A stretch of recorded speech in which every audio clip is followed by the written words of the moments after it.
we kind of backed into an appropriate movie given what happened today. Not happily. I mean, no, it's an apocalyptic movie, and we might be witnessing the attempted overthrow of the American democratic experience. I mean, would a more appropriate movie be Captain America: Civil War? I mean, I don't know. There are no words to describe what happened today. Yeah, so if you guys, obviously we're pre-recording, so today is January 6th, and yeah, basically the Capitol building was stormed by a bunch of people. Armed insurgents and or terrorists committed a violent act on our government today. Yeah, so I don't want to get into too much politics, but it is appropriate to what we're talking about, given, the idea of people blindly following a leader that they, I guess, believe they should for strange reasons. Yes, so it's appropriate. So the movie that we picked, or you picked? I picked was Snowpiercer, which is an apocalyptic, global warming gone wrong movie. Yeah, kind of sci-fi, which is not something we do often. No, because you hate it. I do. I didn't hate this movie, but I think most of our listeners are going to hate me after we talk about it. So fun, great times, love that. Yeah. Love that for me. So before we get into everybody hating me, should we do the beer? We should do the beer. There were a few choices, none of them very good. No, I really wanted like a train movie or beer. Train beer or like a frozen beer, I mean, I could have gotten Coors Rocky Mountain Cold, but that seems boring. Crap, and I don't want to drink a Coors. Yeah, and you also didn't pick the one that I chose for you because you said it would be too awful. Yeah, it would have been an abomination of a beer. It was a moving on up milk stout. Yeah, because they were trying to move on up. I thought it was appropriate. I went with How She Goes. I mean, I still don't get it. Still don't. The train is the she, and she's going. Oh. Yeah. Okay. So we gendered the train to make this work for you. Got it. Gender all vehicles as a she. Boats are she's. Trains, cars. Because you ride them? I don't know why. I just know that that's the stereotype. Gotcha. Well, I feel very uncomfortable knowing that now. Yeah. Anyways, let's crack in. Satisfying. So good start. That's actually very nice. Well, isn't that nice? You were picky, and then you... Oh. Woo. Okay. Oh, I like it. I got a 4 out of 5. Okay. Now, do you want to give us your brief synopsis? Brief synopsis.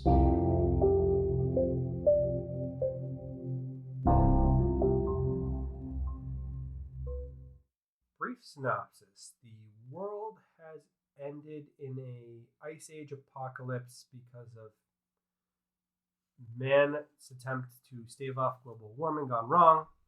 Everyone lives on a train that is basically a dystopian nightmare, and the people that don't have anything want to overthrow the established government of the train. Yeah, sounds about right. Yeah. Okay, so Chris Evans is the main character of the film. We will never say a negative word about Chris Evans. Don't you worry. That's never going to happen. And if he does, I'll punch him. I mean, he's from Massachusetts. It's kind of such a good person. It's in the code for all people from Massachusetts. You can't be. He tweeted speechless today, and everyone was tweeting back at him saying, "You're Captain America, fix this." And I just was like, ugh. For the love of God, he needs to punch some fascists in the face. Yeah, he's such a good guy. But anyway, so he plays a guy who lived in the back of the train and was kind of like the leader of the group-ish. He's the leader that didn't realize he was the leader and didn't want to be the leader. Yeah, and he kind of moves the people from the back to get to the front. Yeah. Is basically what he does. So, he's a questionable character, and we'll get into him as a character. I did like the fact that they tried to hide his physique. I mean, they didn't fool any of us, I mean, come on, we've seen the photos, okay? We know. But I thought it was well done. The wardrobe was very well done. I mean, I couldn't tell how jacked he was. But you knew. You do know. Yeah, I mean, but... You look at him and you know. He's Chris Evans.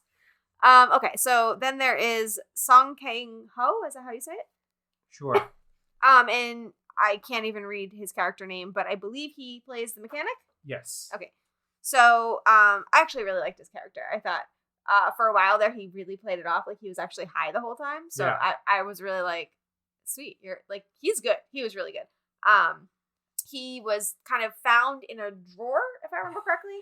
In the prison section of the train. Yeah. Yeah, I still don't really understand the prison section of the train. I don't really understand why How did they were survive in the drawer?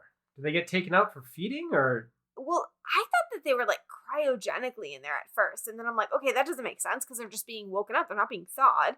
So I don't understand it, and I don't understand why they were in prison in the first place. Like, what exactly their crimes were. I didn't get that clear. But either way, I liked him as a character. I thought he was funny, and I don't know, I enjoyed him.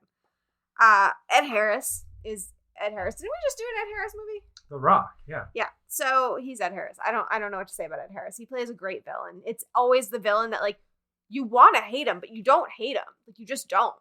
I mean, he's a well-spoken villain. Like he's similar, not the same level as Anthony Hopkins as Hannibal Lecter, but he's got that. Well, he does have a point, even though it's wrong. Yeah. Exactly. Yeah. I mean, It's he's a an villain where intelligent villain. You can go, I disagree with you, but I can understand that thought process, even if it's wrong. Yeah. Oh, we didn't mention what people are in. Obviously, Chris Evans is in literal everything. I think we did Knives Out with him. Was that him? We've done 2 movies for the podcast with Chris Evans. Oh boy, you're gonna try to make me get the other one. I got Knives Out. Can you give me that? What's the other one? I actually forgot about that one. That's Scott Pilgrim.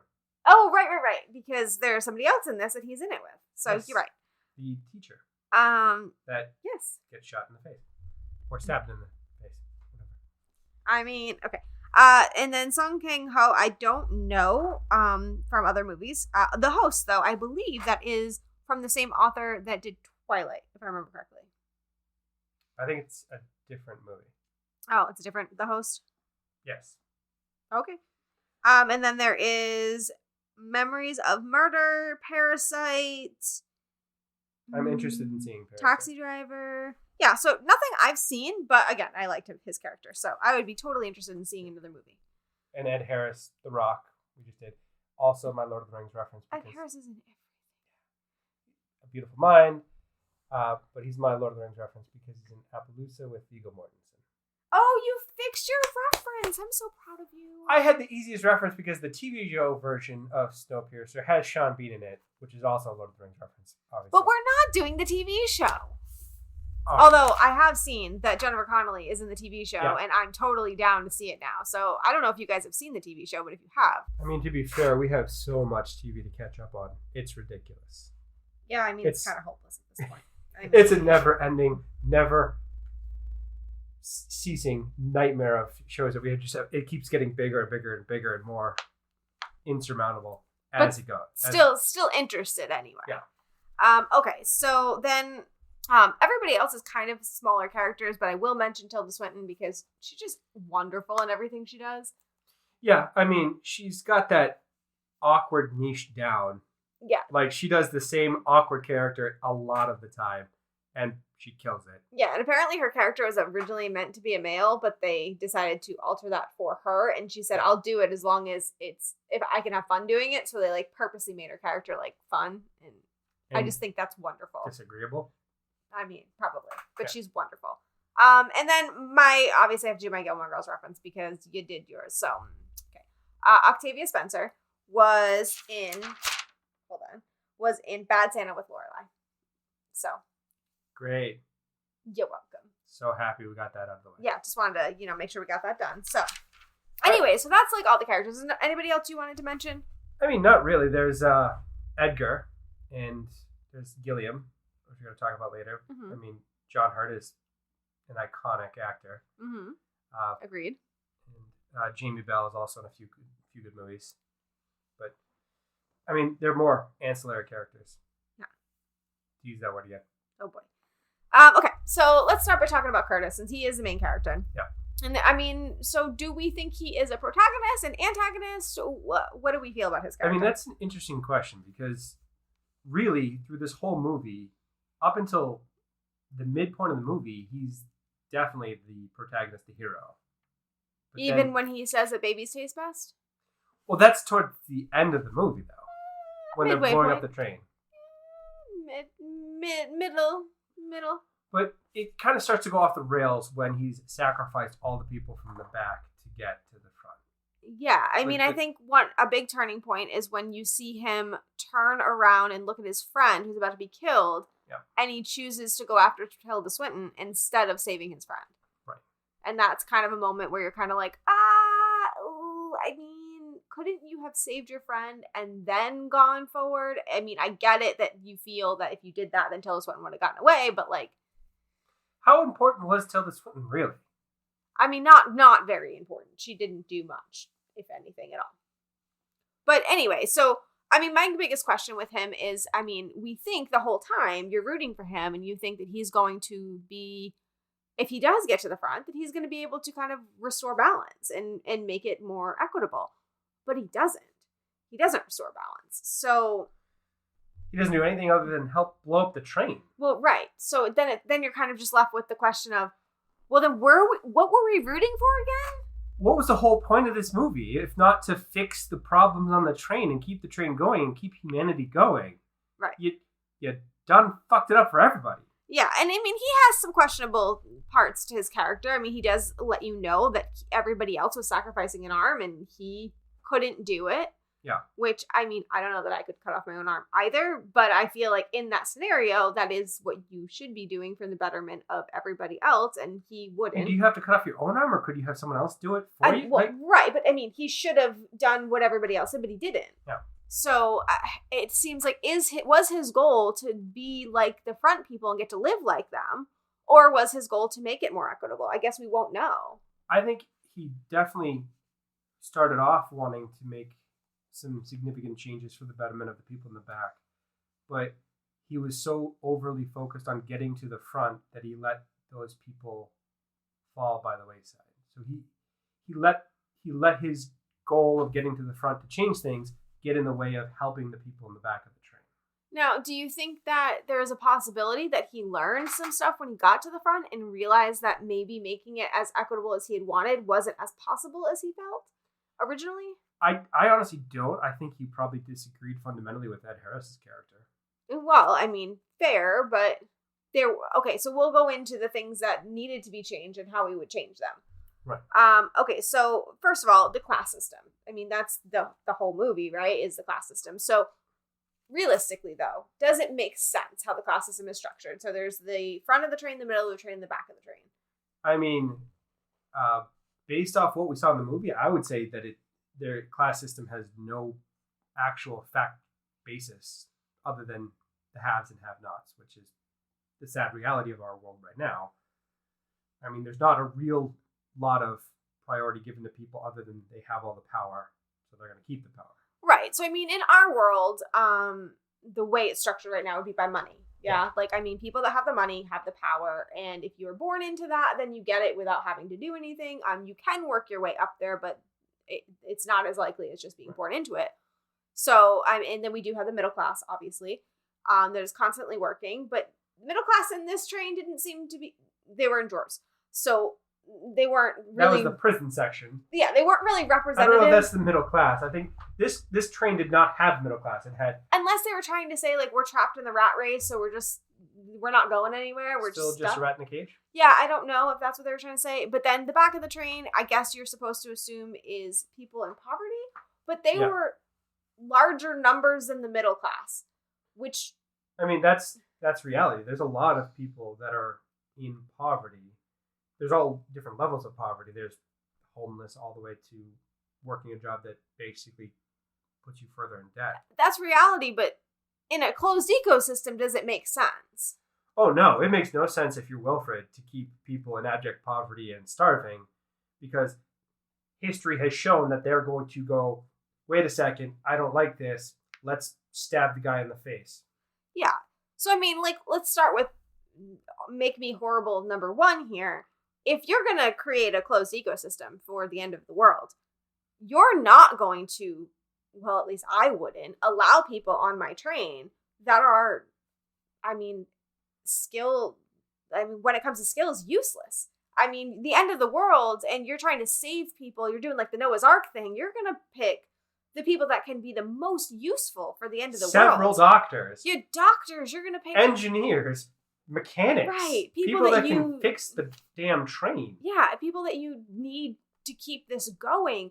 You're not going to keep people on the train that are just going to be there and that need to be fed. Because, in a goddamn rave doing drugs. Yeah, it doesn't make logical sense why you would choose to do that. So that part was confusing to me because I'm just like, well, okay. But there is a theory of why that happened. Like why that could have been. So to start with, in this scenario, you are against how Wilford handled it, right? You feel that it should not have been as inequitable, even though you do admit that the people from what we saw had no skills. There should be some kind of gradient, despite the fact that the majority of the people on the train, with the exception of maybe the dentist and a couple of the technical engineers, have no discernible value to the community on the train. Right. And the way it's presented in the movie, you really don't see that the front of the train has value really either, with exceptions. But for the most part, you don't see value. Okay, but so there's a thread on Reddit that they say, before the whole world froze up, people in the front bought tickets to the train. Tilda Swinton says in the film they did not ridicule and believed in Wilford's idea enough to buy tickets. On the other hand, people in tail section did not get tickets. According to one Korean online prequel cartoon, people in the tail section were illegal boarders that latched one section of a passenger car from another train to Wilford's running train. So, if that is true, does that affect how you feel they were treated? I mean, not really. People are still people. They still deserve to be treated with the basic levels of human decency. They shouldn't be caged in the back like animals. No, of course not. But at the same time, if you created a closed ecosystem with a certain set number of people in mind, and now all of a sudden you have an influx of people that you don't have the amount of food to feed, and that you shouldn't have to because you didn't invite them, what would you do? I mean, you have to try your best to make it more equitable for everyone, even if it's a little bit less opulent for the people that have tickets.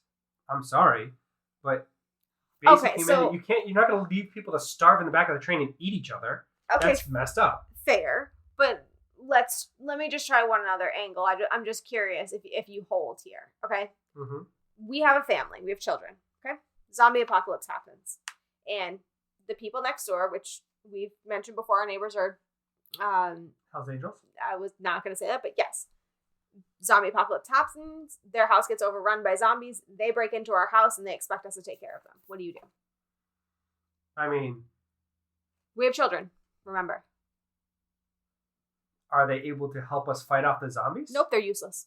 How are they useless? They were hurt by the zombies and they cannot move, they can't do anything, they need to be taken care of. I mean, in that scenario, no. We're leaving them to die with our kids and we're going somewhere safe from the zombie apocalypse. In the case of this movie, which is not the same, there's not the immediate kind of threat that the zombies pose, that you just have to eat one less hard-boiled egg because there was a wheelbarrow full of them. So you can suck it up and share and survive. Yeah, so it's just different. So I think I struggle with, first of all, the reality of how much overabundance the train had would not be possible. After 18 years, they have a closed ecosystem. Yeah, they have some things for resources, but the overabundance they had was just not realistic to me. So I had to kind of deal with that. But then I think, so I will clarify that in the world, so I realize it's an allegory for probably illegal immigrants, and I want to clarify that in the world, I don't believe that we should just leave illegal immigrants to die or something crazy like that. I think that we are a country that is founded on bringing people in and helping people, and we have the resources to do so, and we should do so. To clarify. However, in a closed ecosystem like this, I do think it is understandable that if you created a train or whatever it is for a certain set of people and then some other people hitch themselves on without asking and just expecting to be taken care of, that there is an expectation that they're not going to be as taken care of as those who were invited in the first place. Well, yeah, but the people in the front of the train are not going to be dilettante trust fund rave kids. I'm gonna have doctors and scientists and exactly qualified people. Well, right, but if I picked and choose the people that I thought would be the best for the resurgence of a new world after the apocalypse happened, and then a bunch of people that just felt like hitching on joined in, I'm not going to be happy about it, and I'm also not going to be motivated to keep them around. I'm also not going to leave them to eat bug bricks because they're going to get pissy at some point and stab me in the face. I mean, I'll share a little bit to avoid getting stabbed in the face. I'm fine with sharing some. I just don't know that equality would be necessary in that scenario. This is not going to be a hippy-dippy bullshit commune, but more equality than what was available on the train is a smart play politically to not get stabbed in the face. Agreed. Now, I will say that I feel differently. If the case is that Wilford invited these people in, or that they joined in a way that was expected for the ecosystem, I do feel differently than if it was unexpected. So I just wanted to clarify that. Now, looking at this society, you say that it's unfairly balanced towards the front of the train. So how would you structure it differently if you were able to create this ecosystem on your own? I mean, having qualified people doing the designated tasks that are needed for the continuation of human civilization. Right, but also how would you, give out food, and how would you deal with overpopulation and, things like that? Well, that's the thing I don't understand. People don't breed that fast. I mean, yeah, you can have a few kids, but you think that people are going to have all that kind of activity going on in close proximity on a train? I mean, this sounds horrible, but I mean, they didn't do anything else. So, I mean, that was their activity. That was it. So maybe... maybe sterilization is in order, or some kind of... And that's not dictatorship? It is dictatorship, but it's for the whole collective good. There's at least a rational basis for that to keep everyone safe. Now, would you ration the food so everyone got an equal amount of food, or would there be weighted towards people that needed to be more incentivized versus other people? I mean, I would think a weighted system is not uncalled for, especially if it's a need-based weight. Like, if someone happens to have a medical condition where they need certain foods or allergies, or if there is a pregnant woman on the train, she needs to have all of the sufficient things to keep her healthy. But I mean, continuing with the train of being a horrible person, if somebody has a medical condition that requires them a special diet, are you keeping them on the train? Well, it's the whole Louis C.K., the whole children with nut allergies should be protected, of course. But maybe if a nut kills you, we just have to all close our eyes and we don't have to deal with it anymore. Yeah, I mean, I'm somebody with lots of food allergies, right? And so I would have a lot of issues. But I do understand that in a situation where you are limited in resources, I cannot expect you to change your society for me. That's unreasonable. And I do expect to be kicked off if I ask you to do so. You're going to be asked to be kicked off? I mean, you can't change your dynamic for the good of one. You have to do for the good of all. I mean, that's just... The greater good, as they say from Hot Fuzz? So it is. The greater good. So, anyway, I mean, I think my biggest struggle with the way that it's structured is that it is unfairly balanced to the front.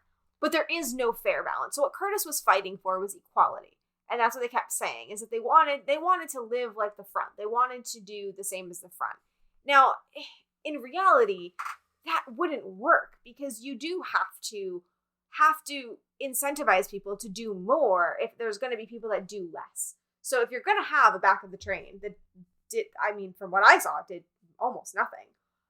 If you're going to have that, and I mean, fine, you can choose to do so. And you're going to have people that actually do things like, run the engine or cook or are doctors or whatever their skill may be, mechanic, things like that. They need to be incentivized. Otherwise, why would they continue to do things for the rest of the train when they know, hey, those people are sitting back there and they're still eating the same as me? What the heck difference does it make? I mean, that's entirely fair, but it can't be let them eat bug bricks. I mean, okay, bug bricks, though, it's better than baby bricks, okay? Well, anything's better than baby. And I agree with that to the extent that they had more options. But if they didn't have more options, I don't necessarily know that bugs is the worst thing in the world to be eating. That's a great source of protein. It's basic. Well, it is, but it's basically Marie Antoinette saying, "Let them eat cake" when they don't have bread. being so out of touch, well, they can just get by. Yeah, I mean, in the concept that they had the overabundance that they had, I do think it was wrong, and they should have given them eggs or whatever it is. Eggs are protein. Meats. They had meats hanging in the chicken room or something like that. Things like that. They could have found a way to at least give them some of it. I understand that they can't give them that every day. I do get that. They would run out. I mean, it's a closed ecosystem. Also, they would have all died of scurvy if they ate nothing but bug bricks. Yeah. Yeah. So I mean. But bugs aren't the worst thing in the world. If it came down to that there was nothing left and they didn't have anything and that's what they resorted to. It's definitely better than eating children. Yes, I will grant you that it's better than eating children. Is that what you wanted me to say? Yes, thank you. I really appreciate it. I mean, they said babies taste best. And when they were going to show what was in the bricks, I had a vision that there were going to be babies in there. Soylent Green is people? I was getting scared. So that's for later. That comes later. Okay. But anyway, and so you said you would sterilize people for overcrowding. So there's that. For me, I don't know how I would deal with overcrowding because honestly, I feel like dead weight people probably needed to go, and that's horrible. But you can't sustain a society. But the entire train was dead weight. There was not a meaningful person on the goddamn train. And I wouldn't have done that. I would have only put skilled people in. And if dead weight people showed up, then I probably would have kicked them off. And that's horrible. But you can't sustain a society with dead weight people. It just doesn't work. Not in that environment. So yes, I'm a bad person. It is what it is. That's what we're gonna do. I did want to ask you about Gilliam. Is that how you say his name? Gilliam? Yeah, I wanted to ask you about him because so he's a questionable character, right? So the whole time you think he's a sweet old man that donates body parts for the greater good. Yeah, and then you find out at the end that he is working with Wilford, and he's kind of the advocate for the back end to help the front end, and they have the S on the engine that symbolizes the yin and yang between the front and the back. And without one, the other won't operate. So if that is true, how do you feel about Gilliam, given that you feel that this is not a correct way to run a society? I don't like him. It's very much the giving yourself over to the authoritarian to improve your station. If you're the person that you're going to that has authority and you get some level of control over other people, that just makes you a shitty person. I'm sorry. And now, do you think that there's a possibility that he was doing it to try to better their circumstances? Like maybe it started when they were all starving and he established kind of a connection with the front end to let them know like, hey, we're starving and it could turn out into a riot against you if you don't start feeding us. And then it kind of went from there of you tell me what they're doing and I'll give you the help that I can give you to the extent that I'm willing to do so. That's entirely possible, but it seems way more malicious if the train had a phone connected to the back from the start when it was built. But maybe it wasn't originally built for that. We don't know. I mean, because it wasn't originally built as Apocalypse Train. It was originally built as... Wait, hold on. There's a phone at the back of the train. Yes, there's a phone at the back of the train. That means the back of the train can't have been an add-on feature. I guess that's true. Screw you, Reddit. You're wrong. No, they're wrong. They're just wrong. Or it could have been that they were hitched onto it and they came into the train and then that part of the train fell off. Okay, I guess. But anyways, regardless, I do think it's not dissimilar to the Jews in the concentration camps being like the bosses of the camp and working there to get preferential treatment. It's kind of horrible. I don't know that I'd go that far, but I can see the parallel you're drawing. But it's the revelations later completely destroy the character of Gilliam. So they've destroyed all the characters. So then I guess the question becomes, what did you think of the end? I mean, everyone dies. There's no hope and just everything is pointless. Did you think it was a commentary on anything?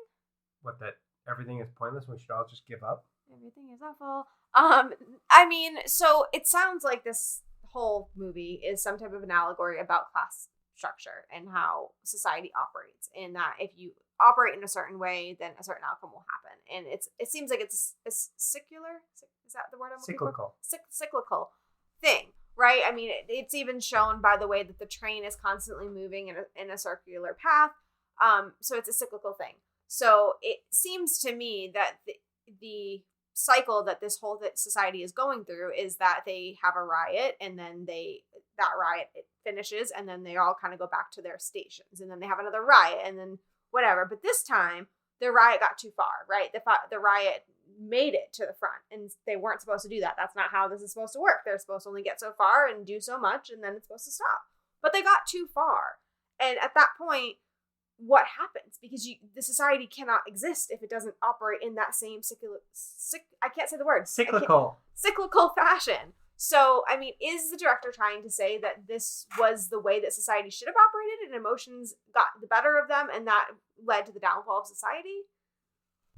So it's kind of like Game of Thrones, where there's the wheel, the rotating power and fight for power. Mm-hmm. And Daenerys says, I'm not going to be a part of the wheel. I'm going to break the wheel. Mm-hmm. So she just burns everything to the ground. And what happens?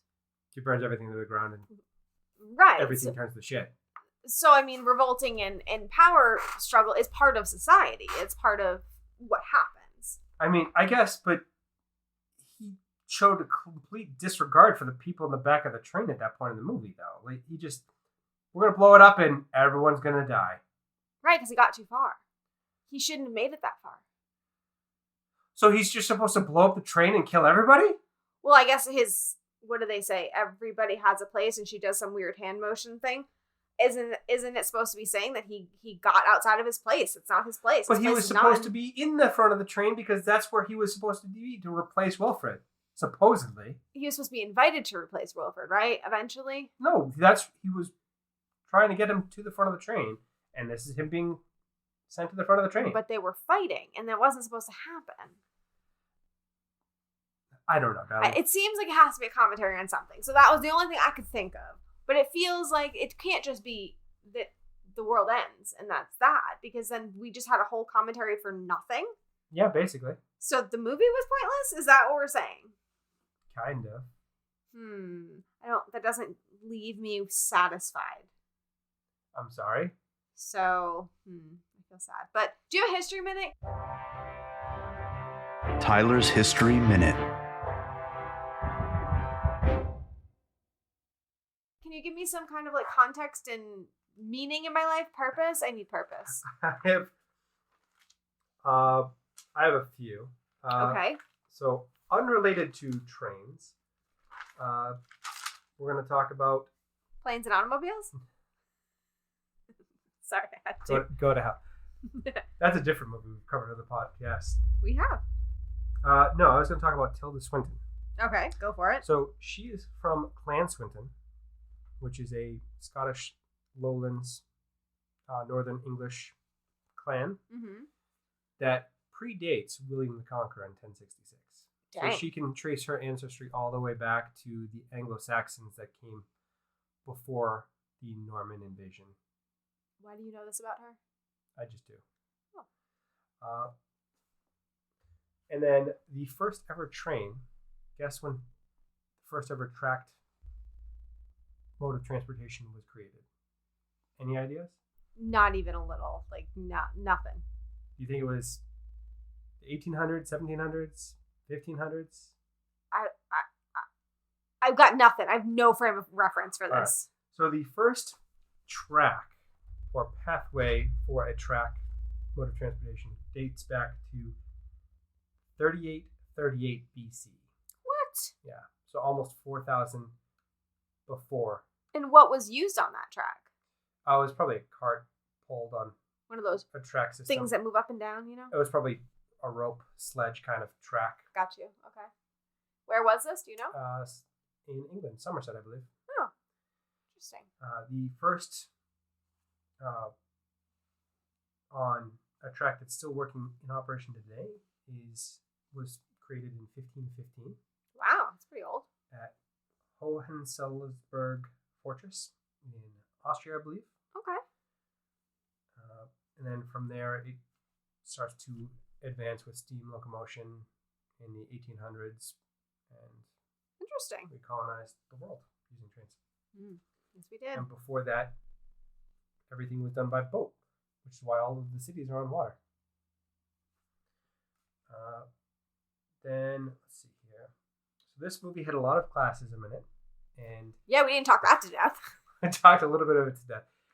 It's very similar to all of the people's revolutions all over the world historically. So the French Revolution, Russian Revolution, Communist Revolution in China, all of that is very similar narrative to this, because it's people that say, this sucks, I'm hungry, it's time to stab the people in charge.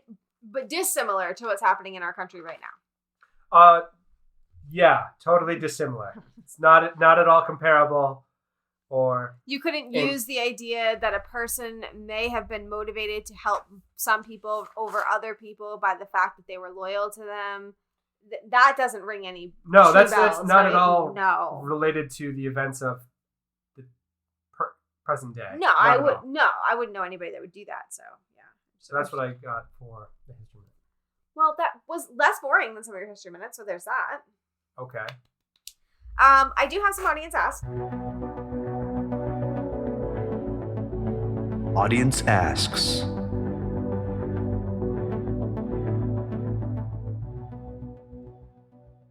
All right. Now, Mr. Positivity Wolfie T does it every time, and I have to just thank him for that, because honestly, if he didn't, we would probably never have questions. So one good thing that he does. Yeah. So, anyways, he said, are there movies where you've been able to suspend your disbelief about one aspect, e.g. perpetually running train, but another ruined it, e.g. Brave Car? I mean, yeah, there are plenty of movies you just have to give up the belief. Anything sci-fi, like, you'd have to suspend your disbelief on any number of things, whether it's superhero movies or science fiction, fantasy.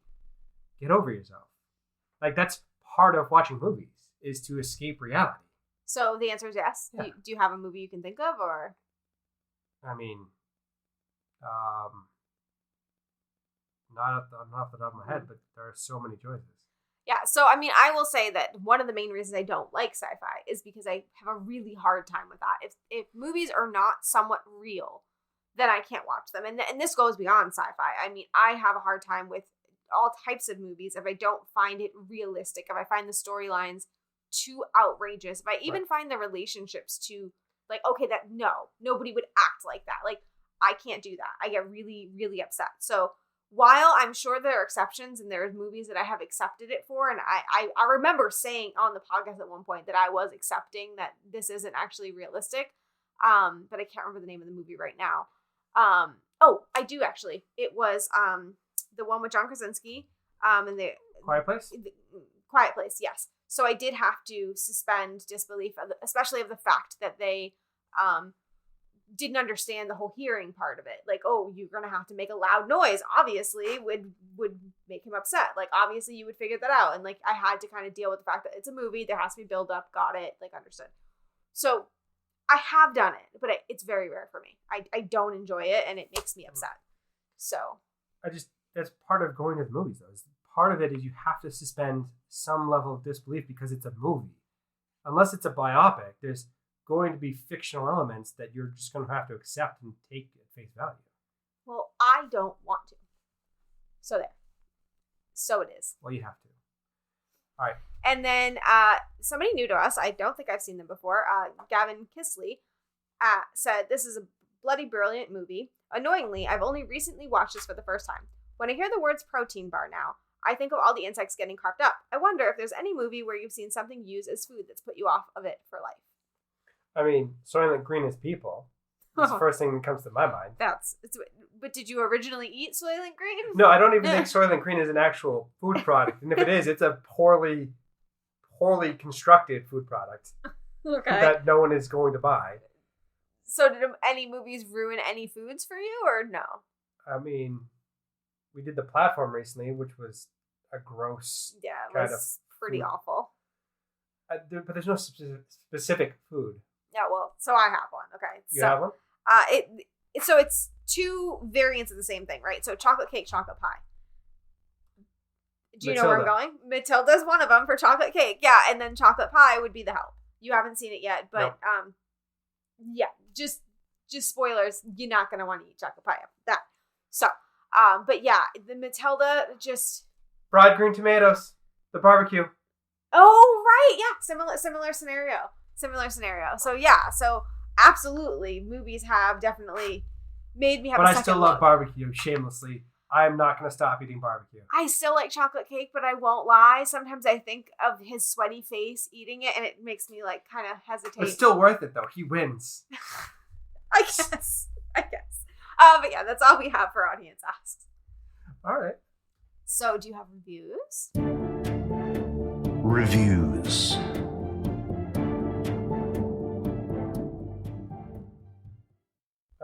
Reviews. So, Rotten Tomatoes, the critic score has it at 94. Wow, this is a well-liked movie. I actually hadn't really... I mean, I've heard the name, but not much about it previous to this. So, the audience score is much lower at 72. I wonder why. I think the film critics like the social commentary aspect of it. Mm-hmm.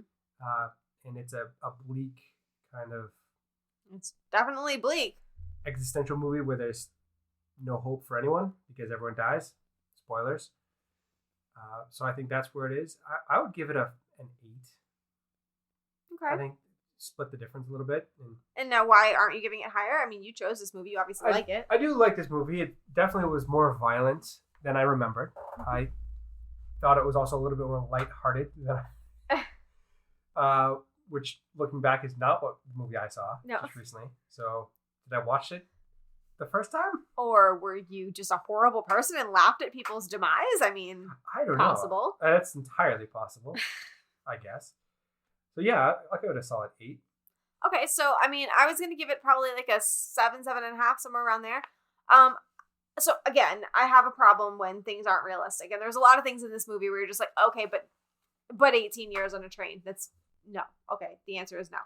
Would bullets be extinct? More than likely, they would have been extinct by now. Would they have an overabundance of eggs like that? Would they be able to have an aquarium like that and continue to stock it? The train would stop moving because the tracks would be destroyed. Right. There's so many things, right? Over 18 years. So buried under snow. Yeah. So that bothers me. And then the whole quest for equality, it's like, but also there's problems, right? So that kind of stuff just gets to me. But I did really enjoy Chris Evans, of course. Why wouldn't I?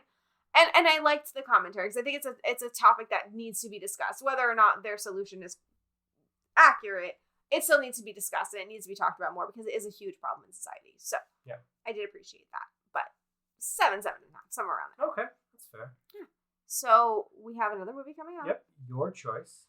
So kind of my choice, yeah. So audience recommend from...